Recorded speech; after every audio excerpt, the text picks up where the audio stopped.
అమెరికాలో భారత్ సంతతికి చెందిన వారు లేదా ఎన్ఆర్ఐలు చేస్తున్న మోసాలు ఒక్కొక్కటి వెలుగులోకి వస్తున్నాయి. తాజాగా ఒక మాజీ సీఈఓ పరంజిత్ పర్మార్ $212 మిలియన్ మోసానికి సూత్రధారుడిగా తేలింది. ఫేక్ కంపెనీలు సృష్టించడం, బ్యాంక్ రికార్డ్స్ మార్చి అలాగే లేని రెవెన్యూగా భారీగా చూపించి పెద్ద సంఖ్యలో ఇన్వెస్టర్లు మోసం చేశాడు. ఈ కేసుకు గాను కోర్టు అతనికి 5 ఏళ్ల శిక్ష విధించింది. వివరాలు చూద్దాం.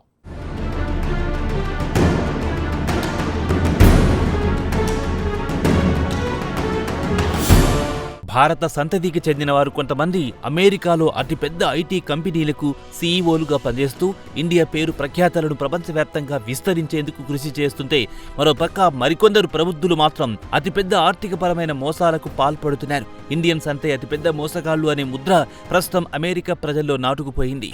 ప్రస్తుతం అమెరికాలో జరుగుతున్న గోల్డ్ స్కామ్, రియల్ ఎస్టేట్ స్కామ్లలో ఇండియా నుంచి వచ్చిన వారి హస్తం ఉందని తేలడంతో స్థానికంగా ఉండే ఇండియన్స్ కూడా దిగ్భ్రాంతికి గురవుతున్నారు. ఇండియన్స్ల పరువును బజారు కీడుస్తున్నారని వారు ఆవేదన వ్యక్తం చేస్తున్నారు. ఇదిలా ఉండగా భారత సంతతికి చెందిన పరంజిత్ పాల్ పర్మార్ అనే మాజీ సీఈఓ అమెరికాలో సుమారు $212 మిలియన్ మోసానికి పాల్పడ్డాడు. అక్కడ ఆయన ఫేక్ కంపెనీలను సృష్టించి బ్యాంక్ ఖాతాలను మార్చి లేని రెవెన్యూను చూపించి ఇన్వెస్టర్ల నుంచి మిలియన్ల కొద్దీ డాలర్లు సేకరించాడు.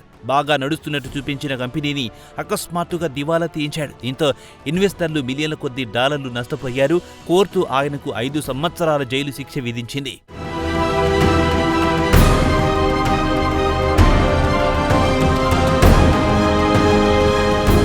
కాగా న్యూజెర్సీకి చెందిన మాజీ health care CEO Paramjit Paul Parmar సుమారు $212 మిలియన్ సెక్యూరిటీ మోసాలకు పాల్పడినందుకు 5 సంవత్సరాల జైలు శిక్ష విధించింది కోర్టు. అలాగే నెవార్క్ ఫెడరల్ కోర్టు జడ్జి అదనంగా 3 సంవత్సరాల పాటు జైలు శిక్ష విధించారు. మరో $125 మిలియన్ మోసపోయిన ఇన్వెస్టర్లకు చెల్లించాలని ఆర్డర్ జారీ చేశారు. ఇక పర్మార్ మోసం విషయానికి వస్తే ఆయన మే 2015 నుంచి సెప్టెంబర్ 2017 వరకు పర్మార్తో పాటు ఆయనకు సహకరించిన కుట్రదారులు నకిలీ వినియోగదారులు సృష్టించారు. బ్యాంక్ రికార్డులను ఫోర్జరీ చేశారు. అలాగే నకిలీ ఈమెయిళ్ల సంభాషణను చూపించారు. అలాగే తమ కంపెనీల షేర్లు లండన్ స్టాక్ ఎక్స్చేంజిలో ట్రేడ్ అవుతున్నట్టు భ్రమ కల్పించారు. ఇక ఇన్వెస్టర్ల నుంచి డబ్బు సేకరించడానికి ఓ ప్రైవేట్ ఇన్వెస్ట్మెంట్ కంపెనీతో లాలూచిపడి తమ కంపెనీ విలువ $300 మిలియన్ చూపించారు. వాస్తవానికి ఎలాంటి కంపెనీ రన్ చేయకుండా కేవలం కాగితాల్లోనే కంపెనీ ఉన్నట్టు చూపించి ఇన్వెస్టర్లను బోల్తా కొట్టించి మిలియన్ల కొద్దీ డాలర్లు పెట్టుబడులు వసూలు చేశారు.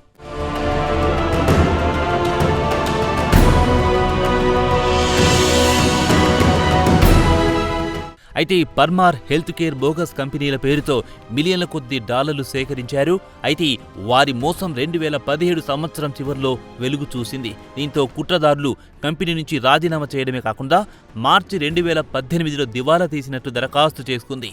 కాగా కంపెనీ ఆర్థికంగా దివాలా తీయడానికి మోసపూరితమైన స్కీమ్ ప్రధాన కారణమని పేర్కొంది. దీంతో కార్పొరేట్ ఇన్వెస్టిగేషన్తో పాటు అమెరికాకు చెందిన ఫెడరల్ అథారిటీ అధికారులు రంగంలోకి దిగి కంపెనీలోని ఆర్థికపరమైన అవకతవకల కూపిలాగారు. కాగా 55 ఏళ్ల NRI super rich Pal Parmar న్యూజెర్సీలో మోసానికి పాల్పడినందుకు న్యూజెర్సీ కోర్టు ఆయనకు 5 సంవత్సరాల జైలు శిక్ష విధించింది.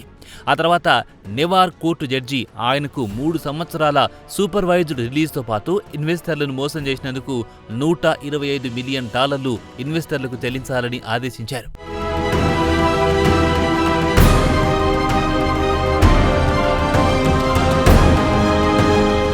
కాగా పర్మార్ కోర్టులో గతేడాది నేరాన్ని అంగీకరించాడు.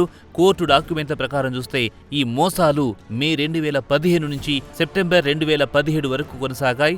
పర్మార్తో పాటు ఆయనకు సహకరించిన సహకుట్రదారులు సోట్రియోస్ జహారీస్, అలియా సామ్ జహారీస్, రవి చివుకులలు కుట్రకు ప్లాన్ వేశారు. మోసపూరితంగా ఓ ప్రైవేట్ ఇన్వెస్ట్మెంట్ కంపెనీని సృష్టించి ఇతరులతో కలిసి $100 కొద్దీ మిలియన్ వ్యాపార లావాదేవీలు జరిగినట్టు చూపించారు. కాగా కొత్తగా ఇన్వెస్టర్ల నుంచి సేకరించిన డబ్బును లండన్ స్టాక్ ఎక్స్చేంజిలో ట్రేడ్ అవుతున్న హెల్త్ కేర్ కంపెనీలో పెట్టుబడులు పెడతామని ఇన్వెస్టర్లను నమ్మించి పెట్టుబడులు సేకరించింది.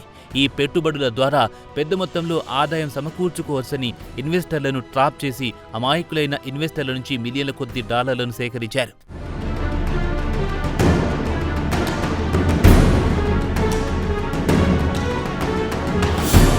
ఇక వీరి మోసపూరిత లావాదేవీల విషయానికి వస్తే వారి ప్రైవేట్ ఇన్వెస్ట్మెంట్ కంపెనీకి ఓ ప్రైవేట్ పెట్టుబడి కంపెనీ సుమారు $82.5 మిలియన్ సమకూర్చినట్టు, మరో ఫైనాన్షియల్ కంపెనీ పర్మార్ సృష్టించిన నకిలీ కంపెనీకి $130 మిలియన్ సమకూర్చినట్టు చూపించారు. మొత్తం $212.5 మిలియన్ పర్మార్ అండ్ కో కలిసి సృష్టించిన నకిలీ కంపెనీకి సమకూరాయి. కాగా పర్మార్తో పాటు ఆయన సహచరులు తమ కంపెనీ విలువను భారీగా పెంచి చూపించడంతో ఇన్వెస్ట్మెంట్ కంపెనీలు నమ్మి పర్మార్ కంపెనీలో మిలియన్ల కొద్ది డాలర్లు పెట్టుబడులు పెట్టాయి. కంపెనీ వాస్తవ విలువ కంటే పలు రేట్లు అధికంగా ఉంటుందని ఇన్వెస్టర్లను పర్మార్ నమ్మించాడు. ఇది కాకుండా వీరు మరో మోసానికి తెరలేపాలనుకున్నారు. ఉన్న కంపెనీకి అనుబంధంగా కొన్ని కంపెనీలను టేకోవర్ చేయాలనుకుంటున్నట్టు, దీనికి మరికొన్ని మిలియన్ల డాలర్లు పెట్టుబడులు కావాలని నేరుగా మార్కెట్ నుంచి సేకరించాలని నిర్ణయించారు.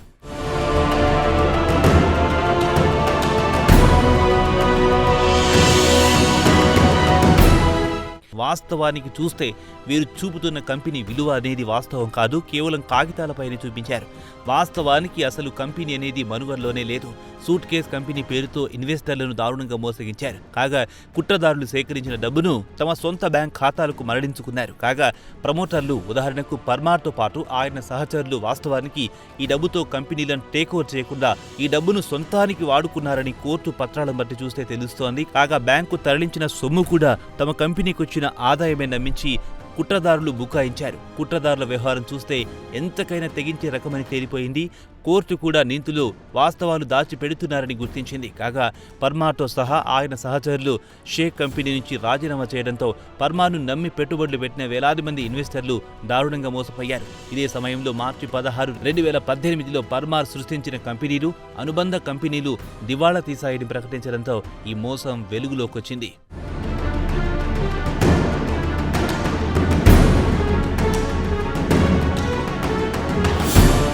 పర్మార్తో పాటు ఆయన సహచరులను పోలీసులు అరెస్ట్ చేశారు.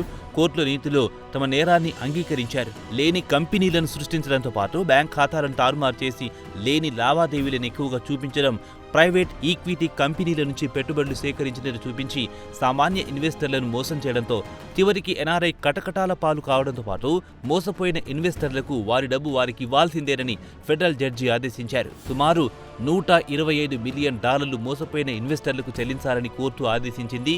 ఇక అమెరికాలో ఎన్ఆర్ఐ మోసాలు ఒక్కొక్కటిగా వెలుగు చూస్తున్నాయి. చివరకు అమెరికాలో ఉండే ఇండియన్స్ అంటేనే ఫ్రాడ్స్టర్స్ అనే స్థాయికి కొంతమంది మోసగాళ్లు తీసుకురావడం నిజంగా విచారకరం.